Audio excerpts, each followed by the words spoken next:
Day 2 of the Bahrain testing. What a day it was for some teams and what a bad day it was for some other teams. Let's talk about power unit. From what we've seen from power unit, it looks like the Red Bull and Ferrari looks strong. Now, Ferrari are doing much of power unit tests. If you look at Ferrari, like I said yesterday, they've continued the use of their engine right from Barcelona to Bahrain, and they are trying to see how long it will last, probably till next weekend that the whole testing will be over. They want to push it to the limit, and we saw today that day to see how it will last, so they will push it. They did some wonderful laps today through Charles Leclerc. He did about 139 laps or thereabouts, so they are pushing and pushing and pushing to see, because remember I said FIA told us that it's 3 engines per for a year so it's going to be very interesting. And they are using steel and aluminium for the engine part. They're trying to cut the weight, gain weight there, and see how it will work. So they are doing a lot of that to see how reliable it will be under different tests. Ferrari still looks strong, as in they've been running for some time, no issues at all on the engine power unit side. Even their customer teams are not complaining for now. Now looking at Aston Martin had a bad day.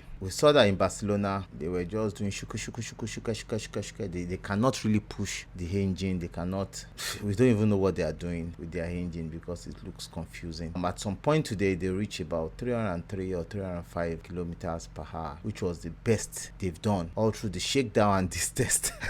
And it was like, oh, the holy grail for them. They are still like 20 something kilometers per hour behind some teams, which doesn't make sense. The Hero, we don't know how it's working. They are far behind. They're like 4 seconds behind, and it's not making sense for them. They're having issues with their Hero, with their engine, with everything, every part of the car. They're having. Will Honda be happy? Honda is posting every day that this is looking great for them, this, that. I remember Alonso never liked Honda. When Alonso got into the garage today, he was so angry, he was so furious that he threw his gloves away and because he believes Honda engines are F2 engines. Those F2 engines helped Red Bull to win championships. Well, so it's going to be very, very crazy and funny to see how this whole thing pans out, because Honda's partnership with Aston Martin is a long marriage. I said it last year that I think the worst thing Aston Martin would have done is to change power unit provider. But I understand what they are trying to do. They are trying to design their own chassis from scratch. That was why they brought Andrew Newey in. Then have somebody that will design the engine to fit the chassis they design, not the way Mercedes does that. They have to design according to Mercedes design to fit in the engine and this and that. And to me, I think it's just laziness of the mind. If Mercedes designs the engine, it has engine mount,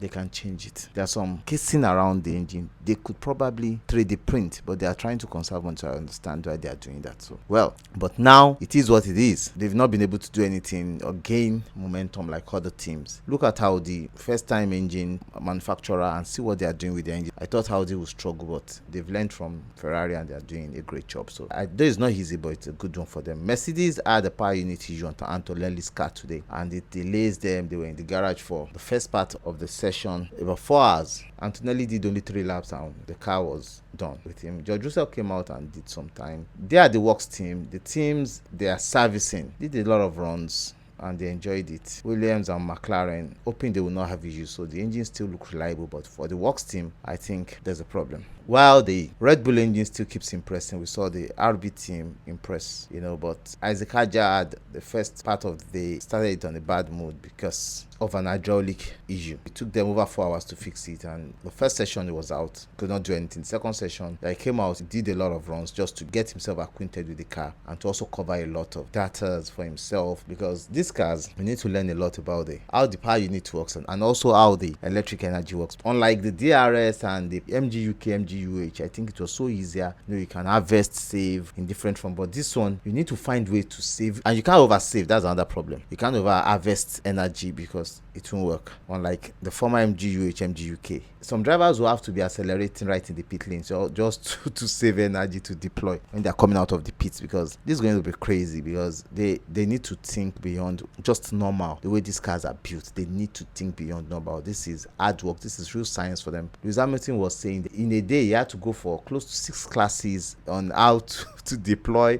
and use the engine and the electrical unit, and it's still like a master class. It's just crazy. Now Max Verstappen has come out to say these cars are like Formula E cars on steroids, and I understand why he's saying that. He loves games, he understands it. We saw what he was doing yesterday with the engine, but it's just like he's also looking at it like, okay, fine, I deployed the overboost, and at the end of the day you get to a point on half of the straight and you've lost the boost, it starts decreasing. How will you overtake? How will you push? How will you quickly harvest on the corners? And this is just unnecessary. Now you want to quickly harvest as you're braking and you want to overtake. It's just going to be complex, and probably the way you run the last lap may not be the way you run the next lap, because you keep relearning. So these cars are not just you learn now, you keep relearning. That's why I said they're like Formula E on steroids, because you as a driver needs to be on steroids to just keep relearning, trying to do different things on the car to make sure you gain time and everything. So it's going to be very, very difficult for these drivers, and for one to be complaining, other drivers are complaining, and it's going to be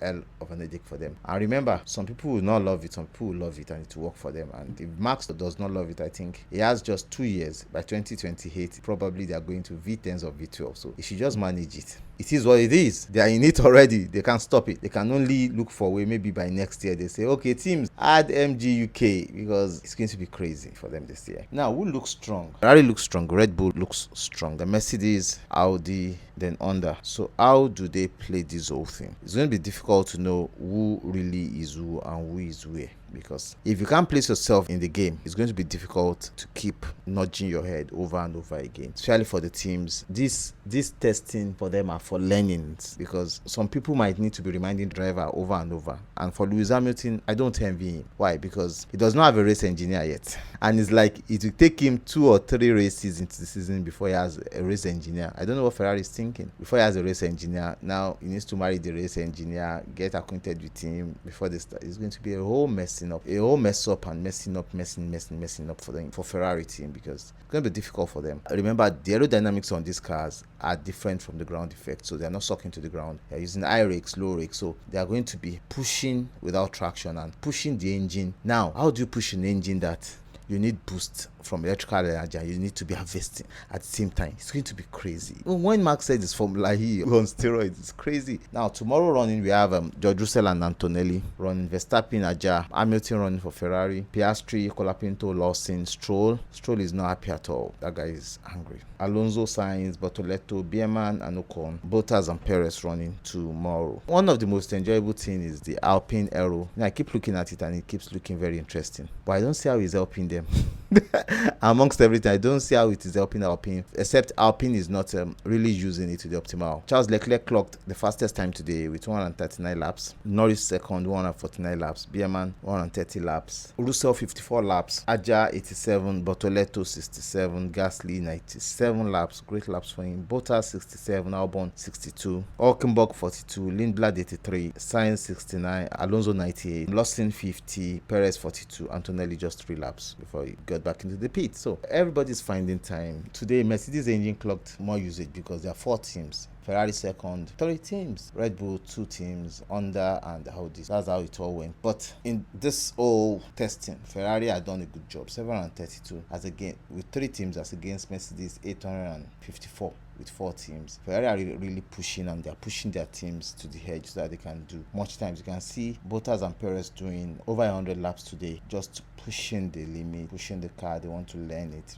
Those guys are out of F1 for over 2 years. They need to get themselves back, straighten their head, and see how it goes. One is 2 years, the other one is a year, so it's going to be crazy. Going tomorrow, we still won't see their hands. The second Barcelona testing is when we'll really see where the grid falls to, but some people are still not showing their hands. These cars are not cars you don't show your hands. We need to learn. So that's why I think some drivers are doing multiple laps on different fuel loads, pushing the car to the limit just to get where the limit is, because when they start understanding this car, we're going to enjoy the races. Enjoy in the sense that you see somebody wants to overtake somebody and the hybrid just pull out on that person, just like, whoo, what is it? Try to harvest again, and some people will be cursing. I'm telling you, all these curses that FI President Mohammed Ben Sulayem is saying they should remove, they should censor. See, let me tell you, this season, all the drivers will curse and curse that they will pay fine. Their teams will be like, Ben Sulayem, I beg, leave us. The headache you have given us, there's no paracetamol to cure it, because they're going to be having serious headache and it's going to weigh them down. I can't imagine what these guys are going to be going through this season. It's going to be interesting because it makes it very interesting and probably unpredictable season it will be. So let me know what you think about this in the comment section. Whatever you think we miss or you think you want to know, you can tell us. We update that. Hope to bring you a wonderful, great racing season